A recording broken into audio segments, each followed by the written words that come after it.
गली गली शहर में गड्ढों का मैदान है, गिरते हुए फूलों के साथ गिर रहा इंसान है।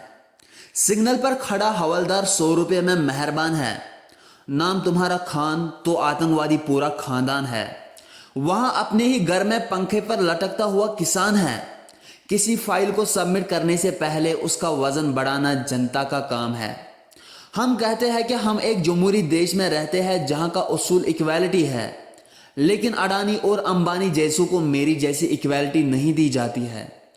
करप्शन एक मिडिल क्लास इंसान के लिए बोझ है, लेकिन कुर्सी पर बैठा हुआ ऑफिसर करप्शन की दुकान चलाता है।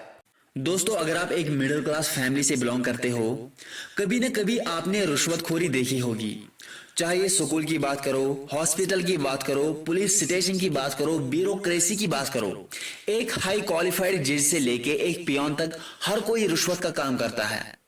हमारे देश में रिश्वतखोरी कानूनी अपराध माना जाता है, लेकिन ये चीजें कानून की उन मोटी मोटी किताबों के अंदर ही सीमित है। एक मास्टर जी अपने बच्चों को रिटायरमेंट तक पढ़ाता है कि रिश्वत कभी मत लेना, बट जब वही मास्टर जी रिटायरमेंट के वक्त पेंशन लेने जाता है, फाइल को साइन करवाने के लिए उसको रिश्वत देना पड़ता है। क्या आपने कभी सोचा है कि इस करप्शन का कारण क्या है? Let me say it to you, it is me. I am the reason for corruption in India. एक दिन मुझे पुलिस ने पकड़ा क्योंकि मेरे पास हेलमेट नहीं थी। मैंने 300 मैनेज किए और उसको दे दिए। मैंने ये नहीं सोचा कि वो हेलमेट मेरी सेफ्टी के लिए ही है। दूसरे दिन मुझे इनकम सर्टिफिकेट की जरूरत थी। मैं गवर्नमेंट ऑफिस में एंटर हुआ। उन्होंने बोला इसको कुछ दिन लगेंगे, फिर आपको इनकम सर्टिफिकेट इश्यू हो जाएगी। मैंने जेब से 1000 रुपये निकाला और एक ही दिन में सर्टिफिकेट लाई। तीसरे दिन मैं अपने आधार कार्ड को लिंक करने के लिए गया अपने मोबाइल नंबर के साथ। मुझे लाइन में रहना पसंद नहीं है, मुझे वेट करने से नफरत है। मैंने पियोन को 500 रुपये दिए और मेरा काम कुछ मिनट्स में हुआ। मैं जब रास्ते में चलता हूँ, कुछ खाता हूँ और पॉलिथीन को रोड पर फेंकता हूँ, लेकिन मैंने हमेशा अपने रूम को साफ सुथरा रखा। I need to change to see the change. दोस्तों, हम सब ऐसे ही है। एक मजे की बात है, अगर आप करप्शन नहीं दोगे, लेकिन हर कोई आप जैसा नहीं है। लोग पैसे देंगे। आप एक एम्प्लॉय जो कि रिश्वतखोर है उसकी कॉम्प्लेन कर सकते हो, लेकिन लाखों एम्प्लॉयज की कॉम्प्लेन नहीं कर सकते हो।